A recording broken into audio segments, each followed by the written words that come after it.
5. Phantasmagoria. What followed our departure was a brief debate over whether we should heed the witch's advice and ride straight for the thing's lair in the dark. I had no concrete idea where the beast's overhang was, if indeed it was the cave I'd seen in my vision, and I could give no guarantee I might find it if we went searching the hills for it in the dark. Walker held firm, though, for the Witch of the Western Weald had made it clear that our best chance was to strike the decisive blow while it lay injured and reeling. Each moment wasted was another the thing could spend licking its wounds, and it was best for all of Irvine that it be destroyed before it could strike again. Though he was the mouthpiece for a night assault, I could see that Walker was no more thrilled by the idea of traipsing into the woods under the cloak of night than was I. Even with our silver in the witch's scrawl close to hand, the beast was so quick and so lithe that it seemed suicide to risk facing it on its own ground after nightfall. That said, it would only be worse for us in the daylight if the thing was truly regaining its strength. It had not stuck around to finish us in the aftermath of its encounter with Van Dyer, and that gave Walker optimism that the Dutchman's final shot had been a sore one. Surely, he reasoned, if it had had the stomach for more fighting, it would have lingered with us in the Vale and completed its grisly work. It was not like the thing in the hills to leave its bloody trophies unclaimed and unadorned. We made for the very same road I'd come in on, traversing the town as it slept, and leaving naught save hushed houses behind. The attack had put the town on high alert, and we were waved to by more than a few residents who sat up armed on porches or leaned against fences in the night. None tried to stop us, for word must have spread that there were men in the county looking to hunt the notorious hunter. They looked at us with more pity than suspicion, and I couldn't blame them.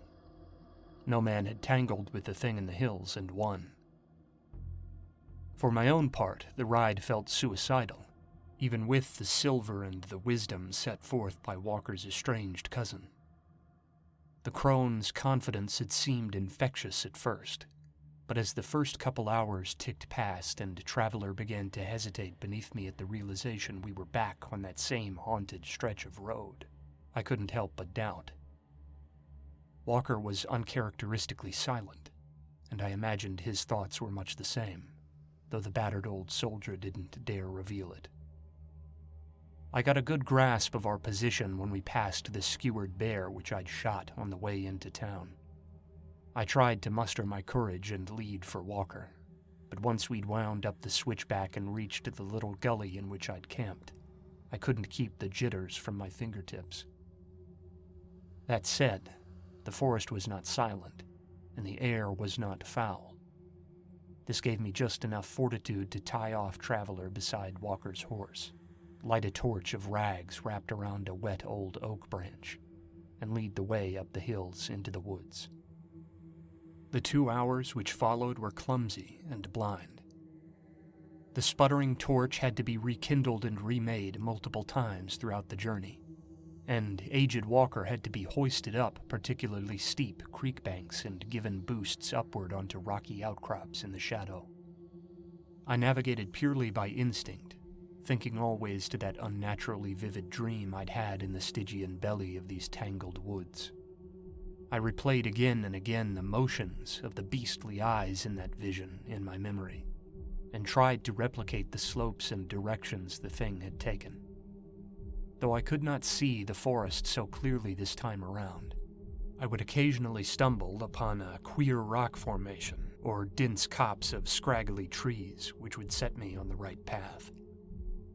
All the while, with a little help, Walker showed a constitution phenomenal for one of his age and size, never once calling for rest and only occasionally slowing our pace. Here and there amidst the trees, a dark form would loom out to meet us. Walker almost blasted the first, but we both learned to expect them after a while. These were yet more of the horrid effigies, starring animals which reigned from the canine to the vulpine. One particularly disturbing vision which lurks still in the foundation of my mind is that of a pair of desiccated deer, one doe, one buck, poised by stakes as if dancing together against two large pines. Spanning the distance between their open mouths was a long dead and leathery snake carcass, like an umbilical tongue which linked the dancers in their artificial union. When at last we came upon a low creek bed which traced the foot of a steep hill topped by a soaring cliff, I knew we had to be close. For 10 minutes or so prior, the stink which had become so familiar to the terrorized folk of Estill County grew thicker about us, and the nighttime skittering of rodents and insects dropped away all at once as if strangled beneath a dropped curtain. The steep, slick, leafy incline before us was, I thought, the very same one I had witnessed the dream thing slide down at the opening of my awful vision. At the top, we would find the place we had been instructed to seek. Walker and I conversed in whispers. There was short debate over whether to douse the lights, but we both agreed it could see, smell, and hear us with or without them. Better to have a little vision ourselves, even if it was sorely limited. I would lead, hold aloft the torch, and aid Walker in the climb. My companion would keep steady his blunderbuss, and give his payload of silver to the first thing that so much as twitched at the light's edge. Together, we began the arduous climb up the slope, steeling ourselves for the awful anything which might follow. We went slow, on hand and knee. The awkward carpet of decaying leaves and mossy stones that blanketed the hill made a tactful climb impossible, and so each yard taken was a noisy and uncertain affair. Walker would often slip back down, and I'd wait for him to regain his position with my torch raised and my eyes constantly craning to scan the slope ahead for the thing I knew must soon appear. That certainty grew more real with each gasping lunge upward, and it weighed about my throat like a noose. So convinced was I that I might be decapitated or devoured in an instant in the midst of the clumsy ascent that I told Walker more than once not to worry about hitting me in the crossfire if the beast showed itself up ahead. He should bring his thunderous weapon to bear and strike it, whatever the cost. Better to die from a silver shot to the back than to be dragged up over the ridge to an uncertain fate. But the predicted assault never came.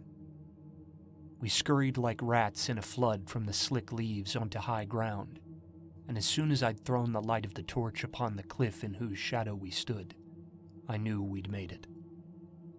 We rested now beneath a great stone overhang, with mighty sheets of unforgiving limestone jutting like the prows of Titanic ships to shield us against the starry sky beyond. Seeping water, moldering moss, great mounds of slickened stone fallen from the roof over the course of time's inexorable marches. There was no mistaking it. This was the very same turgid din in which I'd begun that terrible dream. Walker gasped for air and caught his wind after all the exertion, and I covered him, keeping Van Dyer's rifle ready while awkwardly clasping the torch against the bottom of the weapon like a crackling bayonet. I scanned the largest of the boulders, anticipating I'd see the hunched shoulders and strange, impish face of the giant beast which had earlier accosted us. I walked just far enough into the shadows beneath the overhang that I could illuminate its deepest reaches. When I was sure the beast wasn't in the shallow cave, I rejoined Walker and began to watch the cliff overhead, wary that the paradoxically nimble giant might come down at us from above like a skittering spider. "All right," Walker said, rising. "Now where is this hell-bound bastard?" The words reverberated in the cathedral-like space around us. I was mulling over an answer when the noise reached my ears through the silence, a barely audible scraping, as of a dog's nails against stone. It was so very close. I looked down, almost refusing to believe it could be. I found my belief quickly, however. I had been using a great, sheer boulder, the size of a small house, which centered the shallow cavern to shield my back as I kept watch on the greater portion of the cave.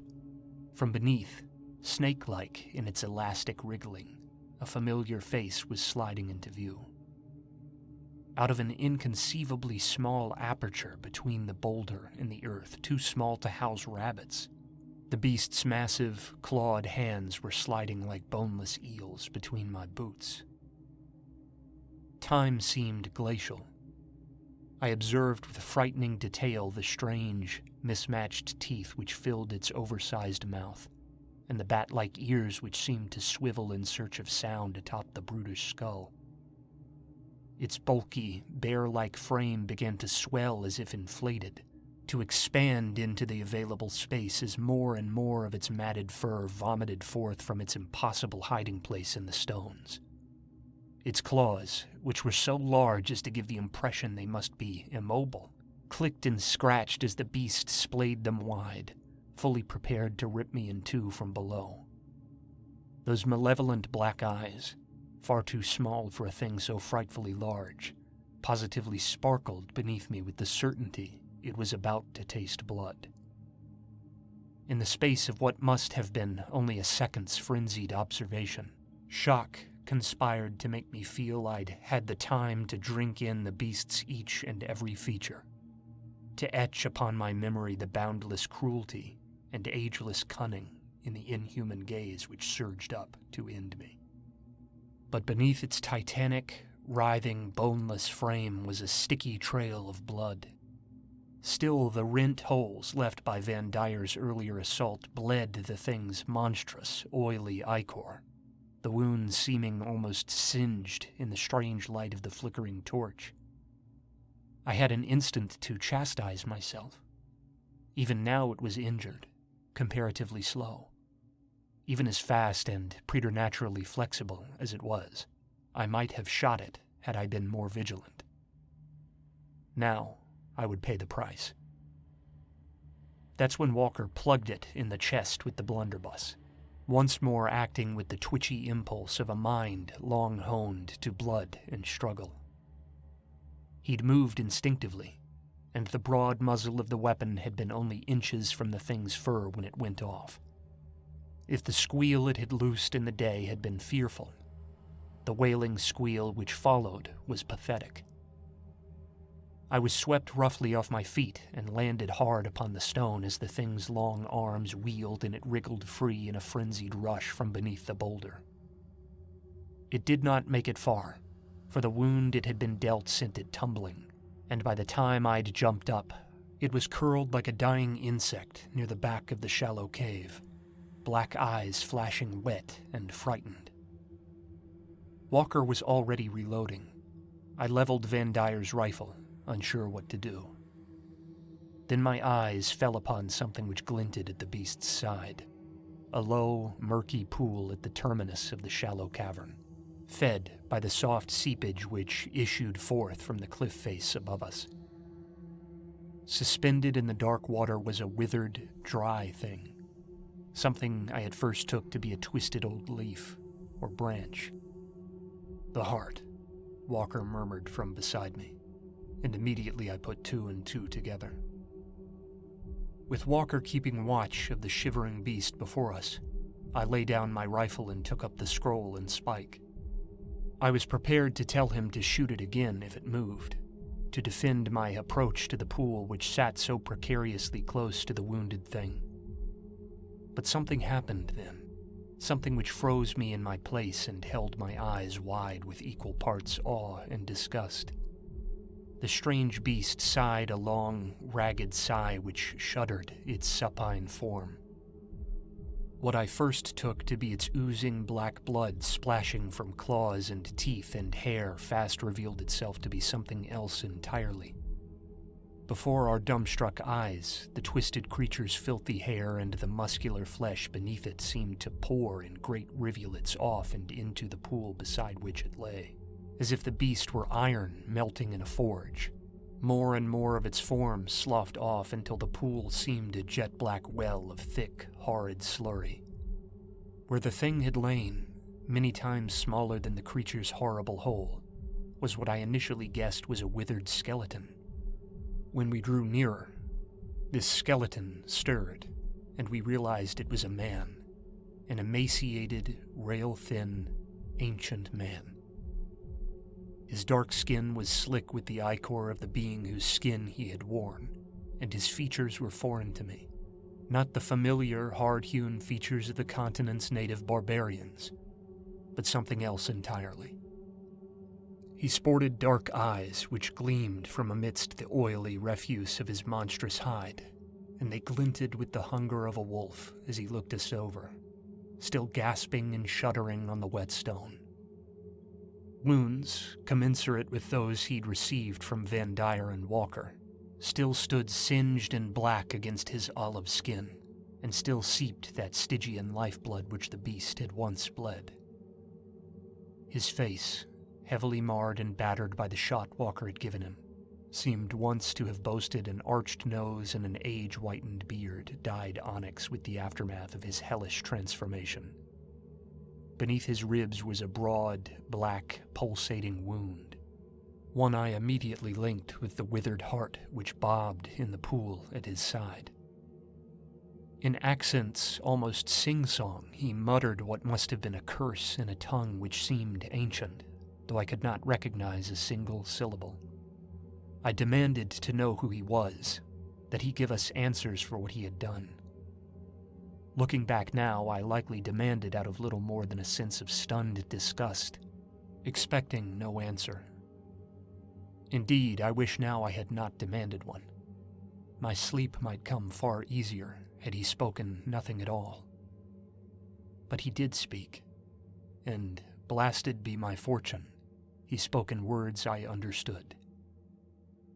The ancient before us rasped that he was from far, far away, that he had sailed for North America from a land we might now call Barbary, though he did not know, or care to know, our word for it.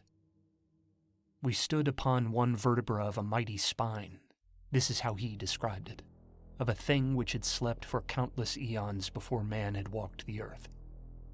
Indeed, so vast was the thing's sleeping body that some of its many arms reached all the way to the ancient's homeland beneath the sea. And in ancient days, his long-forgotten forebears had paid it homage through sacrifice. A pale race of men who dwelt beneath the ground in caverns had taught the name of this thing, the Dreamer, they called it, to the ancient's fathers, and had imparted the rites they might use to attain its blessings.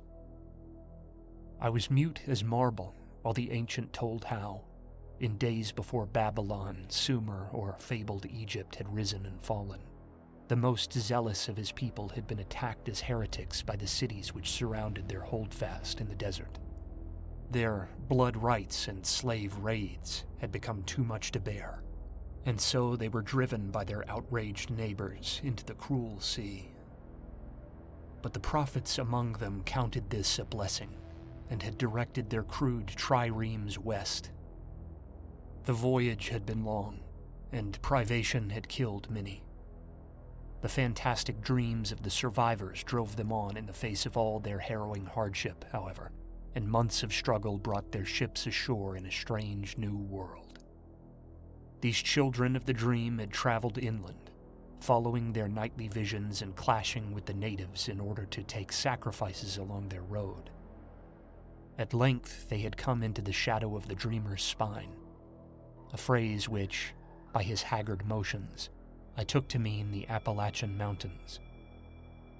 Here they had carved their monoliths and begun life anew amidst the dark trees. Beneath Appalachia's overgrown, shady valleys they had found the mouths of great caverns, and therein made contact with the pale race who had once taught their fathers the rites of the dreamer eons ago. They, like the dreamer itself, were everywhere beneath the soil, and they guarded its sleeping form for the mythic day when, at long last, it might awaken.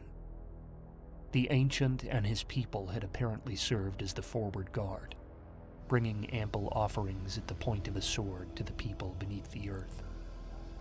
It was in those olden ages that the ancients' people had learned the art of the flesh, the arcana by which he, and those like him, might transmogrify themselves into forms which better pleased the dreamer.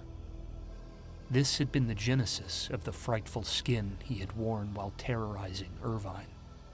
It was an agonizing existence, racked with physical pain, but one which, ultimately, offered immortality. The ancient before us told how he, along with many of his kindred, had eventually been attacked by a mighty federation of tribes in the centuries before Europe touched the New World's shores. Again, their rites and bloodletting had become too much to bear, and the surrounding peoples had risen up to crush them under weight of numbers. This time, though, the priestly caste had retreated into the earth, where their enemies could not, or would not, follow. Taken in as students by the Pale Men, they had raised a new city of stone and glass in a mighty cavern a mile and more below the surface, and had prospered. There was a problem, though, one which had haunted all the years spent in that bustling city below the earth, where no sun had ever shone. Many of the ancients' people had learned the art of flesh, much as he had. This granted them boundless vitality and ageless vigor, but all the while that vigor gnawed at them from within. The dreamer was a hungry god, and he demanded that his children hunt. But there were limits to the hospitality of the Pale Men, the ancients said, and they would not allow their brothers in faith from the surface to make sacrifices of them. Nor would they permit the peoples of the lightless city to raid the surface above, for the Pale Men were conscious that, if ever those who walked beneath the sun above discovered what slumbered beneath their feet, they might come down in frightened anger to stop it. Better to let the dreamer lie, and strike only when the time was right, and the dreamer was ready to rise. And so, the ancients' hunger had grown for centuries. Whole meditative cycles and preventative mantras had been developed in the lightless city to keep the hunger at bay. But deep as the ancients' kindred had tried to bury it, it burned there still. Madness had taken many of the enlightened, and some had ended themselves rather than bear the endless burden of their agony. This is what had brought the wretched thing which shivered before us up from the depths into the light of a pale moon to revel and hunt and kill, that it might allay the desperate hunger that had gnawed the roots of its mind for so very long. The ancients' eyes were tired then, the hunger having ebbed away. The cruel note left the thing's strangely lilting voice as it wondered aloud how many millennia it had been since it had shared its burdens with the uninitiated. For a moment, pity and awe clouded my consciousness, not dulling the fear I held for the wizened monster that lay bleeding black blood before my eyes, but rather setting me to wonder about things my mind had never had cause to wonder on before. How many lifetimes had this elder beast cut short? How many years had it lurked in agony before it broke and fled the dark beneath the stone? What had led the shivering beast here, of all places? Was this lightless city of which he spoke nearby? Walker, who had stood stony at my side all through the thing's wavering monologue, had no such wonders. He tugged the spike and parchment from where they rested slack in my hanging hands, and began walking across the stony drifts to the edge of the swelling black pool and the ageless mummified heart which floated therein. The creature, which now wore the guise of a hollow man, for the first time grew agitated. The ancient spat and writhed and cursed in that strange old language which had first crossed its cracked lips. It threatened and wagered and called to me, ordering me to intervene. Perhaps the whole of its monologue had been a diversion, I thought, some tactic to bide time, though to this day I do not know for what purpose. What I do know is that, when Walker rolled the dried heart out of the oily slick and onto the stone, with the iron spike raised high above the yellowed scrap meant to seal the foul fetish, the ancient assured us it would stop nothing. The dreamer below would awaken given time, no matter the outcome of our petty conflict out here on the spine. We were done for, it said. It was only a matter of counting days. "We'll keep counting them," Walker muttered. Then, with a rock pulled from the shallow cave's uneven floor, he pounded the nail home. This time, the beast didn't shriek or wail or moan. It merely loosed a final, ragged exhalation and fell limp. The open eyes ruptured in streams of dark ichor, and in their wake, all the body seemed to fall in on itself. The process of decay sped up to occupy a few scant seconds on the mountainside. Boils welled up and burst as flesh slid from bone, and before our eyes, the bent old skeleton crumbled to dust and was borne on the midnight blood of the thing down into the pool. Beneath the stuttering light of the dying torch, the pool itself seemed to drain, and in a moment, all that remained of the horrid thing which had terrorized Irvine was the slick stain left by its lifeblood, and the pierced husk on the rocks nearby. We burned the withered heart, and buried the ashes under a cairn of heavy stones. We gathered ourselves, shook off the haze of nearly 2 days on our feet without sleep, and began our long journey back into Irvine as the first light of dawn broke over the gnarled branches and autumn leaves overhead. Though we spoke not at all, the voices of birds and insects gradually welled up in the gray light of the cool morning. For the first time in more than a year, this dark, dreary corner of the woodland had more than one resident. There is not, I suppose, anything more to tell about the thing which came down from the hills. Its coming was as strange as its leaving, and I can be certain of nothing which the beast told us in the end.